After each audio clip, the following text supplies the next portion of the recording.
Welcome to Illinois State House News' coverage of the Rod Blagojevich corruption trial. For Illinois State House News in Chicago, I'm Kevin Lee.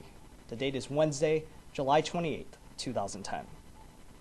2 defendants, 12 jurors, 24 counts. But the number that nobody knows for sure is how many days we'll have to wait until jurors render a verdict for former Illinois Governor Rod Blagojevich and older brother and fundraiser Robert Blagojevich. Judge James B. Zagel gave his final instructions to the jury on Wednesday morning, and jurors began deliberations Wednesday afternoon. Now, there was a jury pool of 17, and Zagel named which 12 jurors would be rendering a verdict for both defendants.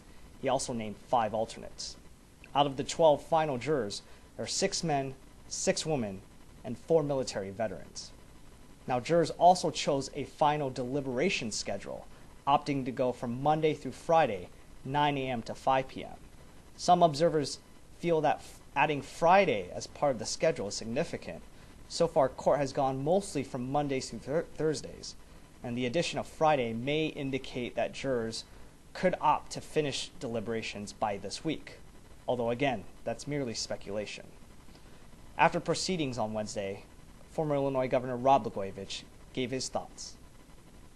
Okay. Well, thanks for being here. Let me just briefly say that both Patty and I want to express our deep appreciation and gratitude to the many people, the men and women and young people who come up to us during this time of trial and have expressed to us their good wishes and have told us how they've kept us in their prayers, how they've been praying for us. I can't begin to tell you how much that means to both Patty and me, and how grateful we are to the people who've told us these things and have thought about us and have been praying for us.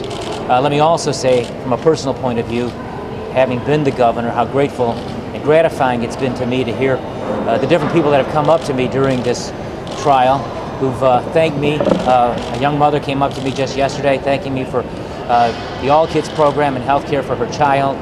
The number of senior citizens who've come to court who flashed their free senior bus ride cards. That's very meaningful and gives me perspective as we deal with this very difficult situation, to know that while I was governor, real good things happened to a lot of people, and that's helped sustain me during this difficult period.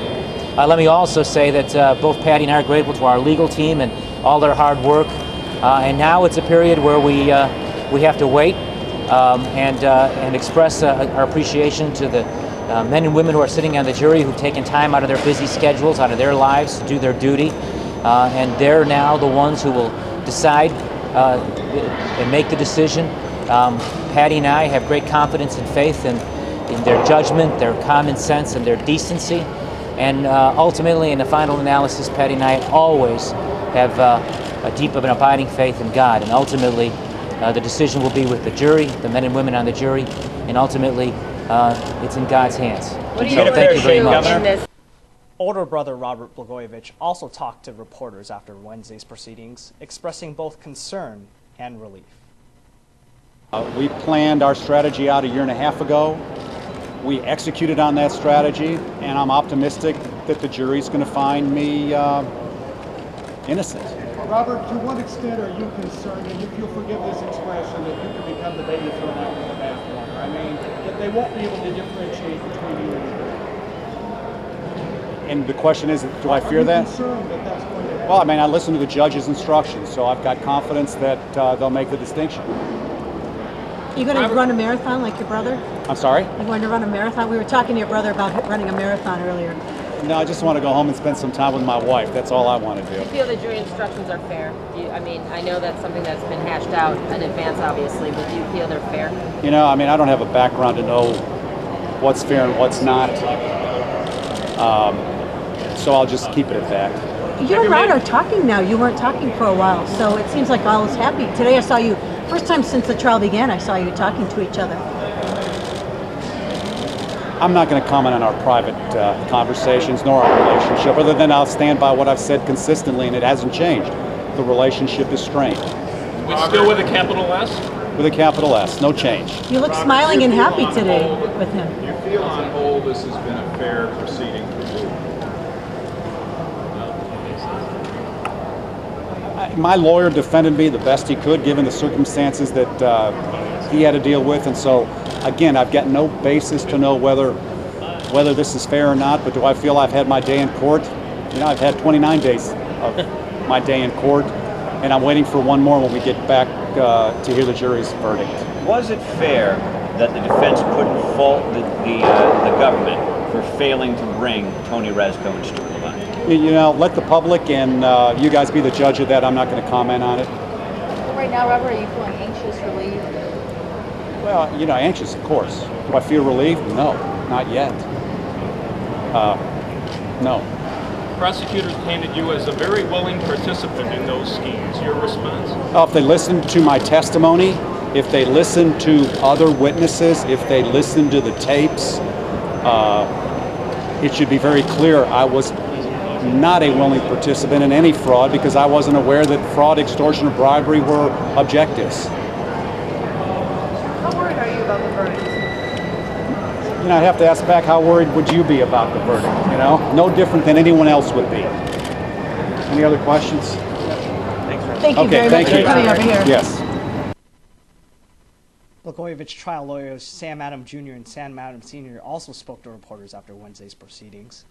Adam Jr. expressed his gratitude for having Blagojevich as a client, and afterwards, Adam Sr. expressed his pride at how his son had handled himself throughout the trial. 38 years ago this morning, my son's mother delivered my son, and I was standing right there with her, and I talked to her last night about it. I held her hand, and he was delivered. 38 years later, I couldn't be more proud of this boy. Here he is taking the pressure of the world. This case was published in Paris yesterday, I'm told. Taking the pressure of the world and defying a federal judge and saying, I will go to jail if necessary to protect my client. I couldn't possibly be more proud of this boy than I am.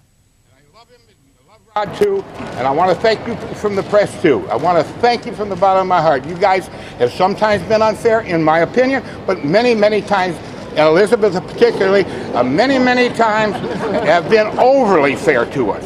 And I want to tell you that, and I appreciate it. And thank you all for this. This case will not be a Shirley Sherrod of Chicago. I'll tell you that. You press has done your job. What I wanted to Thank you. Yes, I interrupted you. I interrupted your interruption. Go ahead. Yes, right. You both are so emotional. It seems to me this has taken a lot out of you emotionally, maybe physically. I mean, can you talk about the toll just on... that would only be asking... over there. Oh, yes. Get over there and tell him. Yes, huh? That would only be asking for sympathy. I signed on for this job 49 years ago. Not sorry I did. I worked with some of the greatest lawyers and people that I've ever met, or anybody else could meet in Chicago. These lawyers here, like I said, have been terrific, but yes, it has taken a toll, but every case takes a toll. The reason this one might have taken a little more is because I too, like my son, believe in his innocence. He may be a lot of things. He may be a goof, but he is an innocent goof. I really know that. I know that. We've done as much checking on his background as we could. There isn't one solid dollar, not one penny that he took that he wasn't entitled to. The only thing about the case I don't understand is this stuff about his suits.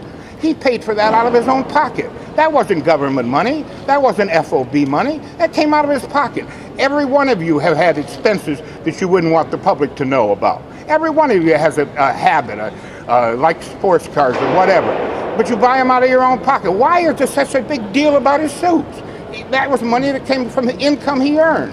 Stay tuned to Illinois State House News for the latest Blagojevich trial updates.